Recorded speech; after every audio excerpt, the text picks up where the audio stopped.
12वी आर्टचा विद्यार्थी। आज शिक्षण दिनाच्या निमित्त तुम्हाला मी आग्रह केल्याबद्दल मी तुम्हाला शिक्षणासाठी आलो। तर आज आपण तुम्हाला मी वणीचा सुचार सल्ला याच्या बाहेर सांगत आहे। या पाठाचे जे लेखक आहेत ते शोभा बोंद्रे। त्यांचा जन्म 1946 मध्ये झाला आहे। त्यांचा जन्म 1946 मध्ये झाला आहे आणि त्यांचा तिथे मृत्यू डेट दिलेली नाही। याचा अर्थ की त्यांचा म्हणजे त्या टायमाला त्यांचा काही मृत्यू झालेला नव्हता। तर त्याचा लेखक काय की शोभा बोंद्रे। त्यांचा जन्म 1946 मध्ये झाला आहे।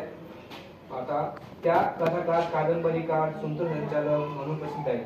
त्या एक कथाकार, कादंबरीकार आणि सूत्रसंचालक म्हणजे ते एक प्रकारचे स्टेजवर असतात का, स्टेजवर जाऊन ते सूत्रसंचालन करतात। सर्व लोक सरकून आपल्या स्टेजवर जाऊन सांगतात की बा असं हे तसं हे म्हणजे लेक्चर प्रबोधन करतात, त्याला म्हणतात सूत्रसंचालक।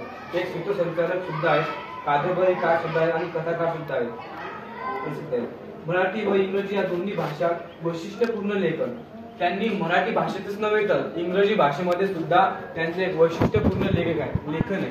त्या त्यांना इंग्लिश मध्ये पण प्रबोधन आहे, त्यांना इंग्लिश पण जमत आहे।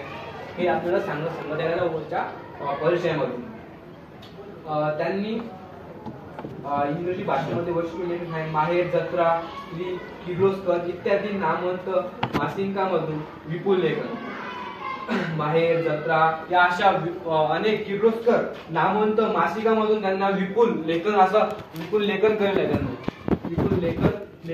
त्यांनी